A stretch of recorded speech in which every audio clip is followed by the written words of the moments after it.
Assalamualaikum warahmatullahi wabarakatuh. Selamat pagi anak-anak kelas 3 yang saya sayangi. Sudah siap belajar lagi ya? Kali ini Bu Dewi akan menjelaskan di subtema 4 tentang perkembangbiakan dan pertumbuhan tumbuhan. Kita buka bukunya sama-sama ya, di halaman 144 buku tema. Nah, tanaman itu sebenarnya sama dengan makhluk yang lainnya. Ia juga mengalami pertumbuhan. Tanaman pun memiliki daur hidup, tapi daur hidup atau perkembangbiakan tanaman berbeda-beda. Ada yang berkembangbiak secara alami, yaitu dengan biji, dengan tunas, terus ada yang dengan umbi atau spora. Kemudian ada juga yang berkembangbiak dengan bantuan manusia atau dengan cara buatan, yaitu contohnya apa? Dengan cara mencangkok. Nah, contoh dari tumbuhan yang berkembang biak secara alami dengan biji adalah pohon mangga, kemudian ada pohon jeruk dan juga semangka. Dan tanaman yang berkembang biak secara dengan tunas itu contohnya adalah pohon pisang, pohon bambu, dan juga ada daun cocor bebek.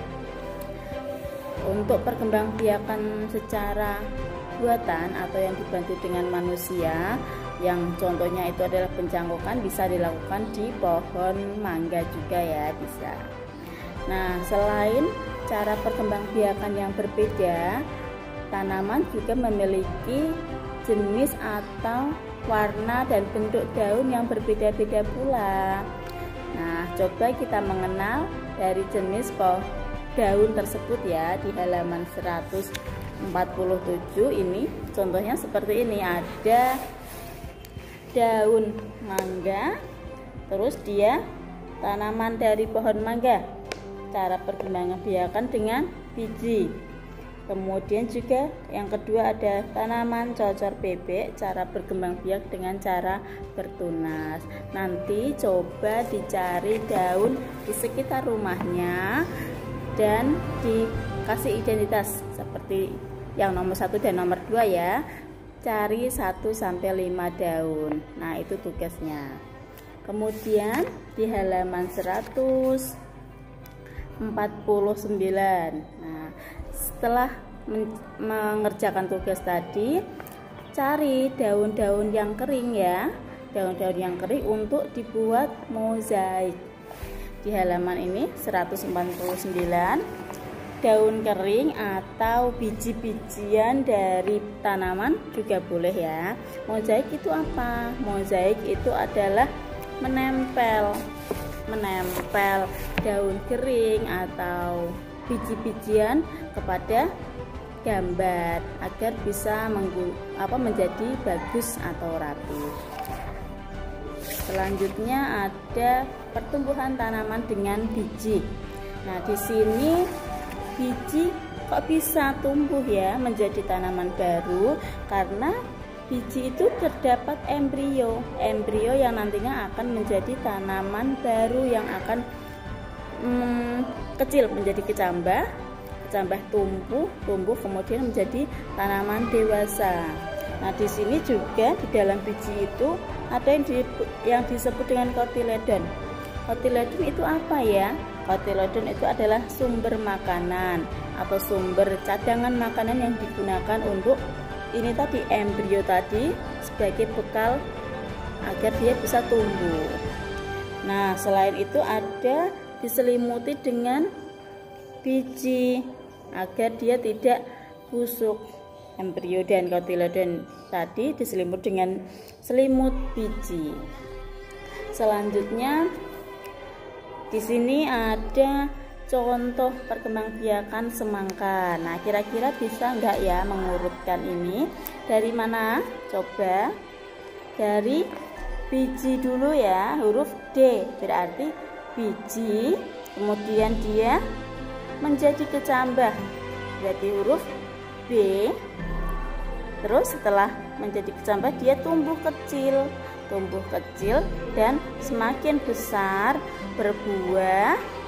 Nah, ada buahnya itu dia memiliki biji.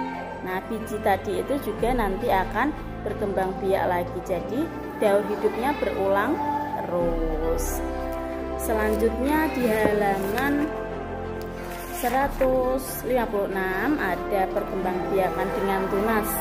Tadi sudah Bu Dewi jelaskan ya, yang contoh dari perkembangbiakan dengan tunas ada daun cocor bebek, pohon pisang, dan juga pohon bambu. Nah, pohon bambu ini selain bermanfaat banyak ya untuk manusia, dia juga bisa digunakan untuk permainan. Di sini coba dilihat, ada anak-anak bermain apa ini ya? Di halaman selanjutnya, contoh permainan ini adalah melompat atau permainan bambu. Di sini kita membutuhkan kerjasama antar kelompok karena ini permainannya dilakukan secara berkelompok. Nah, bermain lompat bambu memerlukan kerjasama yang baik antar sesama pemegang bambu. Jika tidak ada yang kerjasamanya tidak baik, tentunya akan membahayakan dari yang main tadi. Nah, tangan yang memegang bambu bisa terjepit jika tidak ada kerjasama yang baik. Kaki juga bisa melompatnya akan tersangkut dan terjepit ya, jika tidak ada yang bekerja sama dengan baik. Nah, selain kerjasama, konsentrasi pemain juga sangat penting saat bermain lompat bambu. Jika tidak berkonsentrasi, maka akan membahayakan seluruh pemain. Selanjutnya di halaman 161 ada bunga nasional. Beberapa negara memiliki bunga nasional. Bunga nasional adalah bunga yang dapat mewakili karakteristik sebuah bangsa. Misalnya ada bunga tulip. Bunga tulip itu dikenal di negara Belanda. Terus bunga mawar. Bunga mawar juga dikenal sebagai bunga negara Inggris. Sedangkan Indonesia sendiri, Indonesia memiliki 3 bunga nasional. Apa saja? Ada yang tahu? Ya, bunga melati putih, bunga anggrek bulan, dan bunga rafflesia. Bunga melati putih disebut juga dengan bunga puspa bangsa. Kalau bunga anggrek bulan disebut dengan puspa pesona. Sedangkan bunga rafflesia atau bunga bangkai disebut dengan puspa langka. Nah, sekian ya penjelasan dari Bu Dewi. Semoga bermanfaat. Jangan lupa dipelajari. Assalamualaikum warahmatullahi wabarakatuh.